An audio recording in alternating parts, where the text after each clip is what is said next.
Wildfire is a fact of life for everyone who calls Okanogan County home.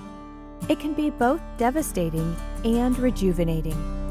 As fellow stewards of this land, the Okanogan Conservation District is here to assist you in preparing for these events. Our goal is to help you reduce wildfire damage or loss to your livelihood and home. My name is Bill Valance. I am the District Fire Chief for Douglas Okanogan Fire District 15. My name's Ed Townsend. Today I'm representing the Townsend family and T3 Ranch here in Okanogan.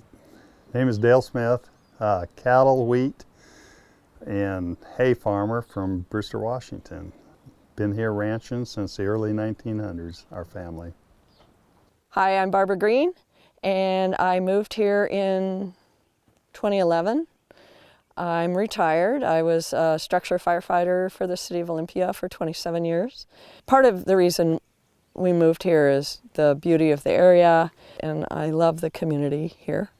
So I'm Albert Roberts, and my wife Carrie Hunter. We have this farm here, Pine Stump Farms, and I think so far I've been on 37 fires. So Okanogan County obviously has been hit very hard with large fires of late. We've always had fires. The summers have always been hot. We've always had 100-degree temperatures, and we've always dried out. But I would say within the last 12 years probably, maybe from 2012, we had what's called the Crane Orchard Road Fire. It's over in Douglas County. Ever since there, I can remember, it seems like every couple of years we have a large 100,000 acre fire just within our district alone. Fire is not uncommon in this area, this ranch. We're over 20 fires of 25 acres or more just on our ranch in the last 30 years. So it's not uncommon, but the Cold Springs fire was unusual in that it burned 100% of the ranch and all the ranches downwind. Yeah, it's a challenge, especially in the dry climate that we're in, and we've been in a terrible drought the last 3 years. So the best thing you can do is to have an escape plan, to know the conditions, and we never drive four-wheelers. Everything's by horses, and usually after the 1st of July. There's a lot you can try to do to keep the fires from starting. Mother Nature doesn't cooperate all the time. Fire can be good. We're kind of excited to see, and we were hoping for a lot more rainfall to see after burning the sagebrush and stuff that, you know, what it would look like and how it came back and what were the benefits. All right, a little rain. There you go. Not much.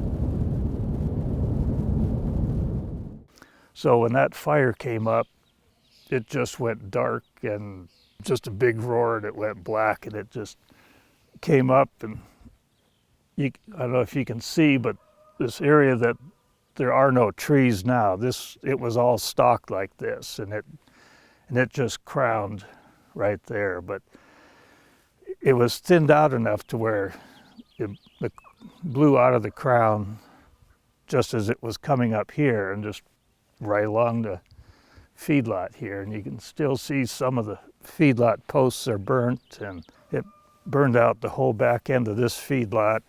Where the equipment is, I had 2 stacks of hay there and another one on the other side of the barn. So that was about 100 ton of hay, a unit of 20-foot 2x4s, 26 by 6, 20 foot long, and all that material went. We were doing all the fences and railroad ties, and I had 8 bundles of railroad ties. They're nice to work with, they're good, but boy, they catch fire quick. They just attract sparks. So it's like, we're trying something else now. So It was all on those mountains there. You can see where they're burned. You can see a lot of scorched timber up there. That was all on fire. It just looked like an inferno. The next year was good because even though we had burned up trees and the landscape will never look the same to me in my lifetime, we had more wildflowers and grasses and things spring up. It just seemed like life was coming back. I don't think we're going to stop wildland fires if we can keep them small. That's always our goal here in the district, is to respond quick and keep them small so they don't reach these mega fire levels. Not always possible for us, but that's our main goal, is to get to them quick. The people with the more land and live outside the towns probably have seen wildland fire and the actual fire getting to their residents more than someone that's living closer to town.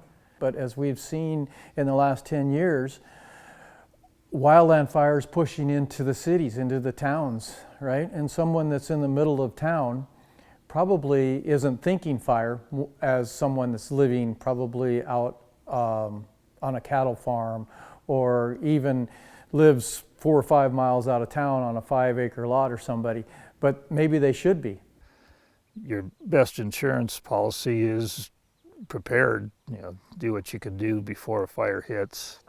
We now have a rock wall all the way around the house, and the deck is cement, so there's no place for embers or material to collect underneath there to catch fire with. And we're putting this fence in, and so we'll get that done by July, and then we'll bring a herd of goats up here and have them just slick off all the vegetation on this hillside. So hopefully, if we do have a fire that comes through, that'll be a good protection for that. When we moved here, I knew, because of my background in fire, that this is a fire-prone environment. It grows the things it grows because fire has strong impact on this environment. So we knew that to begin with. I kind of knew where the strong prevailing winds come from. So we kind of knew if we had a fire ever where it would come from, and sure enough, that's where it did come from. The other thing is, we're all on wells out here, and wells take power, and when there's a wildland fire, immediately the power goes out. So if you don't have a backup generator, which we did have, you don't have well water, and you don't have any water to spray on a fire. So you have to think about that. If you're going to make a stand, you have to have the equipment and the pre-planning to make sure you have water supply. This is the wettest ground I have. Obviously, it's the lowest ground on the ranch, so the water flows into this area, and it's always green. Even in 2015, it was green.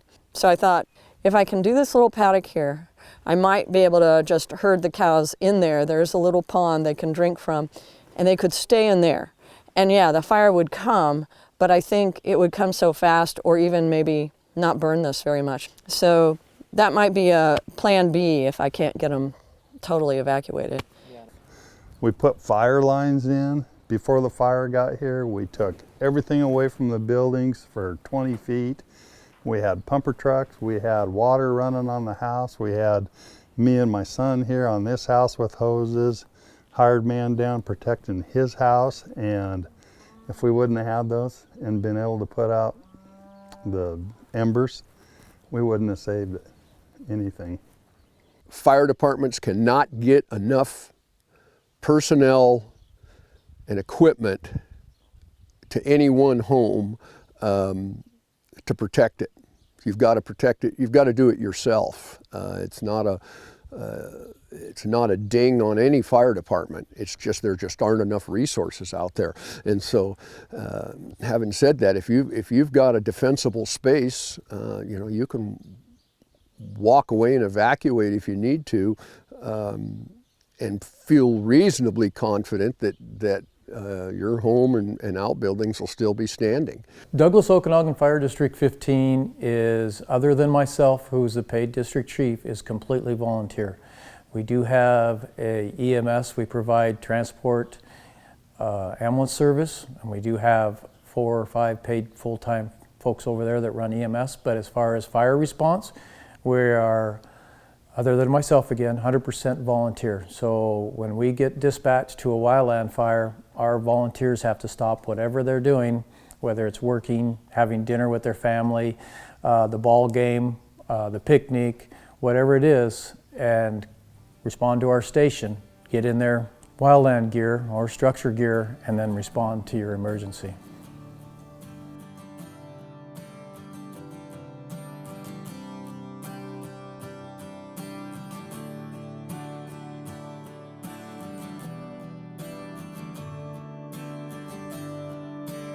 Practicing cooperative conservation since 1940, Okanogan Conservation District staff are ready to help you prepare for wildfire and recover if fire impacts your property. Check the resources available on our website or call us at 509-422-0855